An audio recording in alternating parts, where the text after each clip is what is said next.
দেখার ইচ্ছে হয়, তোমার নিঠুর মনোলয় কালিন্দির ঘাটে আইসো দুপুরের নিষিদ্ধ সংগঠন ছাত্রলীগের একসময় তুখোড় নেতা ছিলেন আব্দুল রাজ্জাক রিয়াদ। ওবায়দুল কাদেরের ভাই মির্জা কাদেরের হাতে ফুল দিয়ে যোগ দেন তার বাহিনীতেও। ঢাকায় এসে ভর্তি হন একটি বেসরকারি বিশ্ববিদ্যালয়ে। কোটা সংস্কার আন্দোলনে যুক্ত হয়ে নাম লেখান সমন্বয়কের খাতায়। এরপর তাকে আর পিছনে ফিরে তাকাতে হয়নি। এবার চাঁদাবাজির নতুন মিশনে নামেন তিনি। বলছি গুলশানের চাঁদাবাজির ঘটনায় গ্রেপ্তার আব্দুল রাজ্জাক রিয়াদের কথা। এক সময় দানের টাকায় পড়াশোনা করা রিয়াদ এখন বিলাসী জীবনযাপন করেন। এসএসসির পর রিয়াদ ভর্তি হন কোম্পানিগঞ্জ উপজেলার সরকারি মুজিব মহাবিদ্যালয়ে। সেখানে গিয়ে ছাত্রলীগের সঙ্গে যুক্ত হন।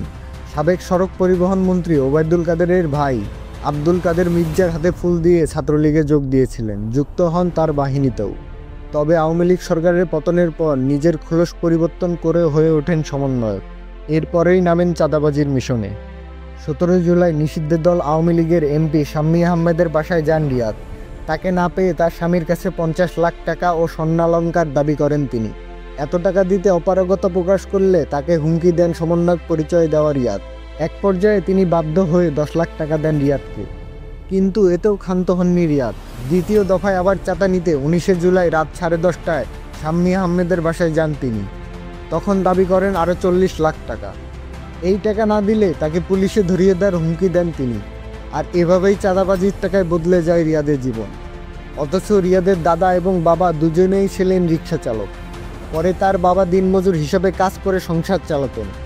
তার মাও একসময় অন্যের বাড়িতে কাজ করতেন। দানের টাকায় পড়াশোনা করা রিয়াদের বাড়িতে গিয়ে দেখা যায় পাল্টে গেছে আগের পরিবেশ।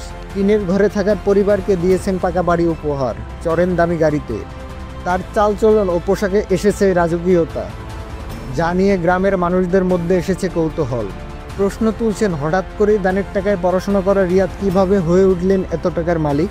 তবে সবই করেছেন তিনি চাঁদাবাজির টাকায়। রিয়াদের টার্গেট ছিল নিষিদ্ধ দল আওয়ামী লীগের মন্ত্রী এমপিদের কাছ থেকে চাঁদাবাজি করে কোটি কোটি টাকা আদায় করা। আর সেই লক্ষ্যে নিজের পরিচয় শক্তিশালী করতে বিভিন্ন হাই প্রোফাইল রাজনীতিবিদের সাথে ছবি তুলতেন তিনি। আর এটাই ছিল তার চাঁদাবাজির পুঁজি। তবে সবশেষ ধরা খেলেন পুলিশের জালে। এরপরেই বেরিয়ে আসে রিয়াদের সব ভয়ঙ্কর অপকর্ম।